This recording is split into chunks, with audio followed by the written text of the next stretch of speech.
Você já imaginou como seria receber um chamado direto de Deus?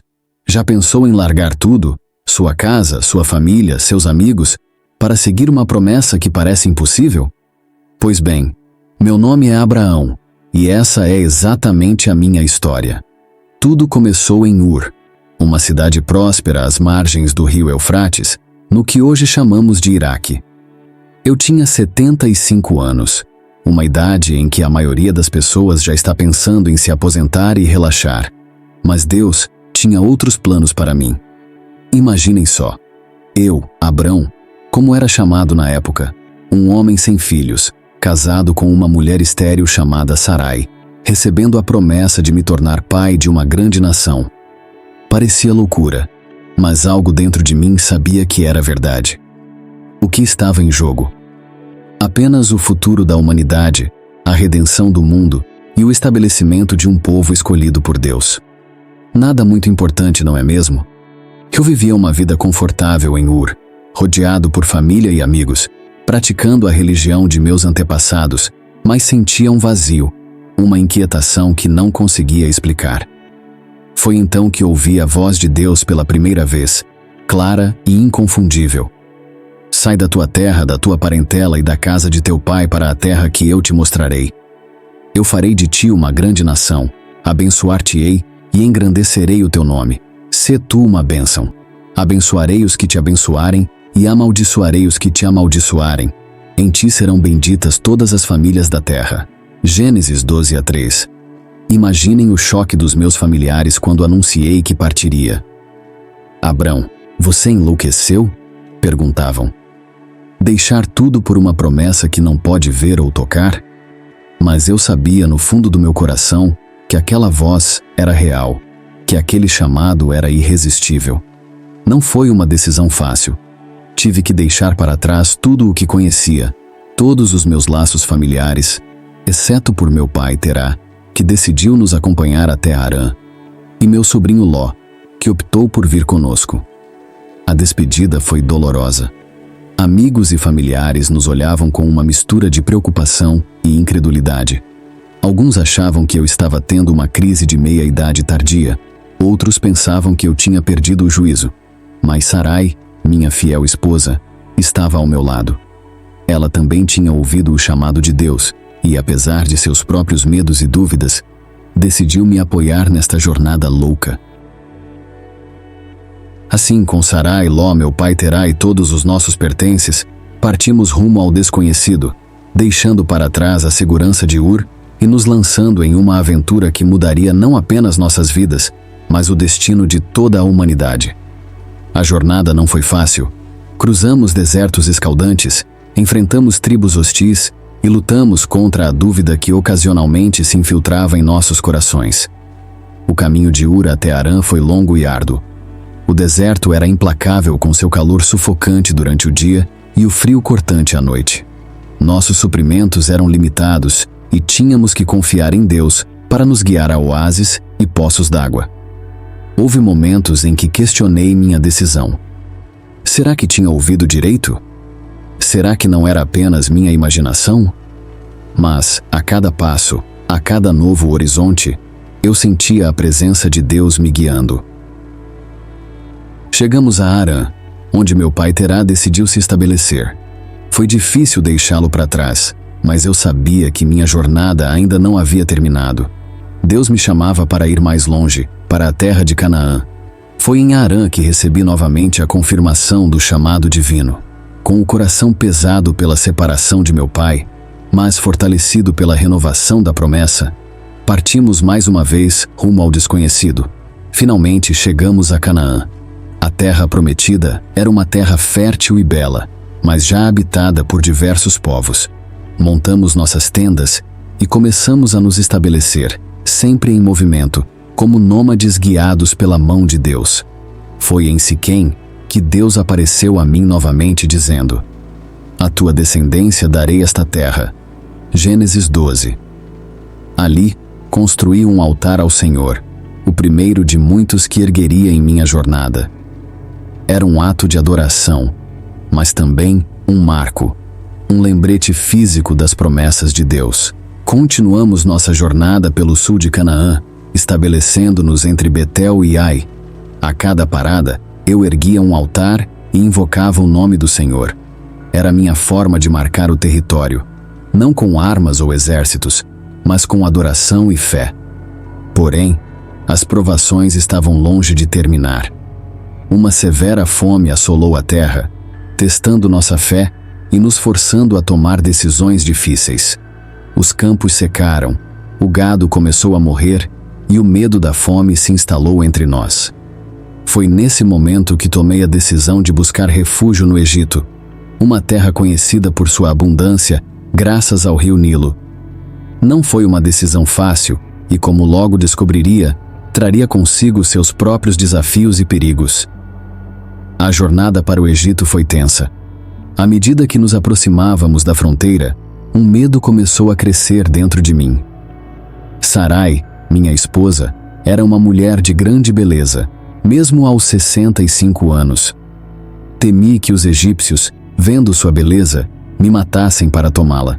Foi nesse momento de fraqueza que cometi um dos maiores erros da minha vida. Pedi a Sarai que se passasse por minha irmã. Diga que é minha irmã para que me tratem bem por amor de ti e minha vida seja poupada por tua causa. Eu disse a ela. Gênesis 12. Foi um momento de falta de fé, de duvidar da proteção de Deus. Sarai, em sua lealdade, concordou com meu plano. Entramos no Egito e, como eu temia, a beleza de Sarai não passou despercebida. Os príncipes do faraó a viram e a elogiaram diante dele. Antes que eu pudesse perceber, Sarai foi levada para o palácio do faraó. Eu fui bem tratado por causa dela, recebendo ovelhas, bois, jumentos, servos e servas, jumentas e camelos. Mas a que custo? Minha amada esposa estava no harém do faraó e eu me sentia impotente e culpado. Foram noites de angústia e arrependimento, orando fervorosamente para que Deus interviesse. E ele interveio, mas não da maneira que eu esperava. O Senhor feriu o faraó e sua casa com grandes pragas por causa de Sarai. De alguma forma, a verdade veio à tona, e o faraó me confrontou. Que é isto que me fizeste? Por que não me disseste que ela era tua mulher? Por que disseste, é minha irmã? Por isso a tomei por minha mulher. Agora, pois, eis aqui tua mulher. Toma-a e vai-te. Gênesis 12 e 19. Fomos expulsos do Egito, escapando por pouco de um destino muito pior. Essa experiência me ensinou uma lição valiosa sobre confiança e integridade. Deus não precisava das minhas artimanhas para nos proteger. Ele tinha o controle de tudo. De volta a Canaã, enfrentei outro desafio, a separação de Ló. Nossos rebanhos haviam crescido tanto durante nossa estadia no Egito que a terra não podia sustentar a todos. Havia constantes conflitos entre meus pastores e os de Ló. Percebi que era a hora de nos separarmos. Chamei Ló e disse: não haja contenda entre mim e ti, e entre os meus pastores e os teus pastores, porque somos parentes. Não está toda a terra diante de ti? Peço-te que te apartes de mim. Se fores para a esquerda, irei para a direita. Se fores para a direita, irei para a esquerda. Gênesis 13 e 9. Foi um ato de fé e generosidade da minha parte. Como tio e líder, eu tinha o direito de escolher primeiro, mas ofereci a Ló a escolha das terras. Ele olhou ao redor e escolheu as planícies férteis do Jordão, que eram bem regadas por toda parte, como o jardim do Senhor. Deixou-me com as terras aparentemente menos desejáveis, mas Deus tinha um plano. Foi após essa separação que ele renovou sua promessa a mim, dizendo: ergue os olhos e olha desde o lugar onde estás para o norte, para o sul, para o oriente e para o ocidente. Porque toda essa terra que vês, eu te darei a ti e à tua descendência para sempre. Farei a tua descendência como o pó da terra, de maneira que se alguém puder contar o pó da terra, então se poderá contar também a tua descendência. Gênesis 13 a 16. Naquele momento, percebi que mesmo nas aparentes perdas, Deus estava comigo, guiando-me e cumprindo suas promessas. Eu ergui altares em cada novo local onde acampávamos, reafirmando minha fé e lembrando a mim mesmo e a minha família da fidelidade de Deus. A vida continuou com suas provações e bênçãos. Eu resgatei Ló quando ele foi capturado na guerra entre os reis da região, mostrando minha lealdade familiar e meu papel como líder e protetor. Foi após essa vitória que encontrei Melquisedeque, o rei de Salém e sacerdote do Deus Altíssimo, que me abençoou e ofereceu pão e vinho. Reconhecendo a grandeza de Melquisedeque e sua conexão divina, eu dei a ele o dízimo de tudo que tinha. Foi uma experiência espiritual profunda, reforçando minha convicção de que estava no caminho certo. Contudo, a maior provação da minha fé ainda estava por vir. Deus prometeu que eu teria um filho com Sarai, mas os anos se passaram e nada aconteceu. Sarai, desesperada e sentindo-se culpada por sua infertilidade, sugeriu que eu tivesse um filho com sua serva, Agar. Em um momento de fraqueza, concordei, e Agar deu à luz Ismael. Embora eu amasse meu filho, Deus deixou claro que Ismael não era o filho da promessa. Ele prometeu que Sarai, mesmo em sua velhice, teria um filho, e que através desse filho, minha descendência seria contada. E então, quando eu tinha 100 anos e Sarai 90, o impossível aconteceu. Sarai deu à luz nosso filho, Isaque. Foi um momento de alegria indescritível, uma prova viva da fidelidade de Deus. Eu ri de felicidade, e por isso, o nome dele, Isaque, significa ele ri. Deus havia cumprido sua promessa de uma maneira que desafiava toda a lógica humana. Os anos se passaram e Isaque cresceu, trazendo alegria e esperança para nosso clã. Mas Deus tinha um último teste para mim, um teste que abalaria os alicerces da minha fé. Ele me pediu para sacrificar Isaque, o filho da promessa, no Monte Moriá. Foi o pedido mais terrível e incompreensível que já recebi. Isaque era o meu milagre, a prova viva da fidelidade de Deus. E agora, ele estava pedindo que eu o entregasse em sacrifício? Com o coração pesado, mas com uma obediência inabalável, levei Isaque ao monte. Cada passo daquela jornada foi um tormento, uma luta interna entre meu amor por meu filho e minha devoção a Deus. Chegamos ao lugar designado e, enquanto preparava o altar, Isaque inocentemente perguntou: "Meu pai, onde está o cordeiro para o holocausto?" Eu respondi com uma fé que esperava além do entendimento: "Deus proverá para si o cordeiro, meu filho." Gênesis 22:8. Com lágrimas nos olhos, amarrei Isaque e o coloquei sobre o altar. Levantei a faca, pronto para obedecer a Deus até o fim.